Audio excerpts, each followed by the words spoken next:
말씀드린 대로 오늘 주제가 그 사람 얼마나 외로웠을까라고 말씀드렸죠. 모두들 봄이 가져다준 경이로운 자연의 생명력에 감탄하고 있는 한편에 처절하게 몸과 마음이 망가져서 봄이 오히려 더 고통스러운 사람이 있다는 것을 잊지 말아야 합니다. 해서 산다는 건 코너에서는 봄의 역설로 두 안타까운 죽음을 소개하려 합니다. 우선 첫 기사입니다.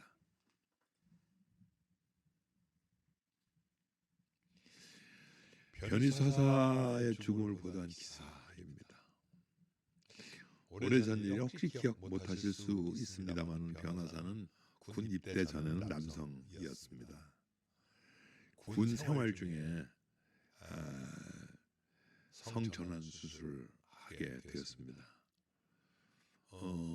하사관이어서 소위 전문 군인이었었거든요. 그런데 성전환 수술을 한 후에 아무리 군에서 계속 일했으면 좋겠다고 원했지만 강제 전역을 당했습니다.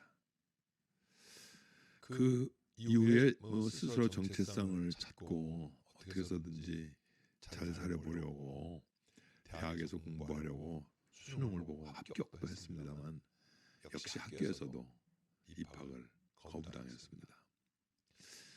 그래도 저는 열심히 세상 사람의 인식 개선을 위해서 법정 투쟁까지 하면서 열심히 잘 사는 줄 알았는데 그만 안타까운 차가운 모습으로 발견되었습니다. 스스로 목숨을 끊었답니다. 그 죽음 기사를 보면서 가슴이 많이 아팠습니다. 저는 여기서 성소수자의 논란을 이야기하고 싶지는 않습니다. 단지 아직도 이 땅에는 남들과 조금 다르다고 해서 혐오와 차별 속에서 고통스럽게 살아가고 있고 종국에는 강제된 죽음으로 몰리는 일이 계속되고 있다는 것이 사실 조금 부끄럽습니다. 생명은요, 어떤 생명이든 존중받아야 합니다. 누구도 차별받아서는 안 됩니다. 그러나 아직 우리 사회는 여전히 다름이 인정이 안 되고 차별금지법조차 참 멀리 있는 것 같습니다. 차별로 고통당하는 사람 몇 사람이 더 세상을 떠나야 법이 만들어지는 건 아닌가 겁부터 납니다. 여러분 아시다시피 오늘은 세계 여성의 날이기도 합니다. 여성이어서 차별받는 아픔을 넘어서 모든 차별을 미워하고 막고 싸운 우리가 되기를 간절히 바랍니다. 어쨌든 변호사가 죽음을 맞기 전에 홀로 견디는 그 시간 얼마나 고통스럽고 외로웠을까를 생각해 봅니다. 네. 두 번째 죽음은 지난 겨울 혹한기 때 난방이 제대로 되지 않는 비닐하우스 집에서 외롭게 사망한 외국인 노동자의 죽음입니다. 오늘 소개할 기사는 영국 BBC가 이 죽음을 취재하러 왔다는 것으로부터 시작을 하겠습니다.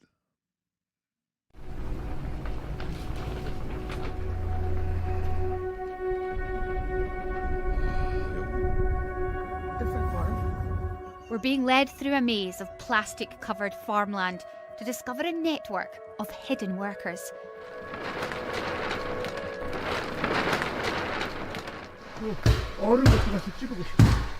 What they're trying to do is defrost the water tank. The water tank's outside. It's been the coldest night they've had in Korea in 35 years. So the result is they now have no water.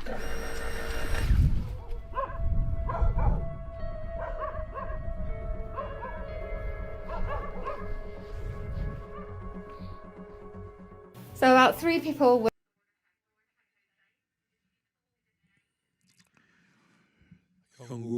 BBC가 찾아간 외국인 노동자 숙소는 정말 부끄러운 우리 사회의 민낯이기도 합니다. 외국인 노동자가 없으면요, 우리나라 중소기업도 농업도 건축 현장도 그 작업이 불가능할 정도로 그들은 우리 사회에서 아주 중요한 역할을 담당해 왔습니다. 그런데도 불구하고 우리는 그들을 그동안 많이 무시를 했죠. 아니, 이런저런 이유로 모른 척해 온 게 사실입니다. 저임금, 장시간 노동에 시달리면서 산재도 임금 착취에도 때로는 생명까지 잃는 그런 사건이 생겨도 우리는 애써 외면해 왔습니다.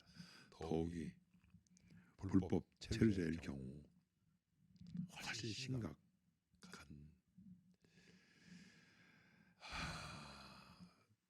그냥 외면을 했습니다.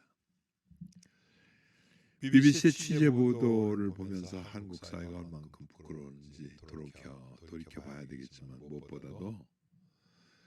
무엇보다도 그 추위에 그 비닐하우스에서 죽음을 맞이하던 이들이 얼마나 외롭고 고통스러웠을까 생각을 하게 됩니다. 문제는 여기서 끝나지 않습니다. 이 기사를 한번 보세요.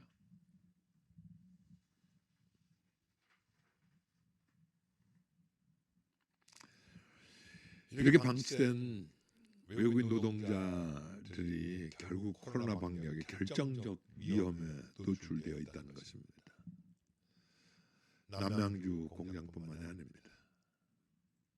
특히 불법 체류자일 경우에 신분이 밝혀지면 불이익을 당할 것이 뻔하니까 더 깊숙이 숨을 수밖에 없는 것이죠. 그러고 보니까 정말 이상하게 잡힐 듯 하면서도 잡히지 않는 방역이 바로 이런 군데군데 집단 감염이 지속된 이유가 있기 때문에 그들의 삶의 형태가 같은 기숙사를 생활을 해야 되고 또 공기도 안 통하는 곳에서 같이 숙식을 해야 된다고 하는 것, 이것이 바로 방역의 사각지대가 아니고 무엇이겠습니까? 제가 이 기사를 보면서 떠올린 건 인과응보라는 단어입니다. 조금 외국말로 하면 부메랑 같은 겁니다. 우리가 저지른 짓, 그건 반드시 우리에게 다시 되돌아온다는 것을 잊어서는 안 됩니다. 내 이익을 위해 좀 더 돈 벌기 위해 외국 노동자를 무시하고 확대한 결과는 이렇게 지역 감염으로 우리 사회 전체에 커다란 위험을 주고 있다는 것이죠. 생명과 희망의 봄을 노래하고 다시 시작하고 싶다면 바로 이런 사람들, 버려져 있는 사람들, 우리 눈에 보이지 않는 사람들, 감추고 싶은 사람들, 우리는 이들과 함께 해야 하는 것입니다.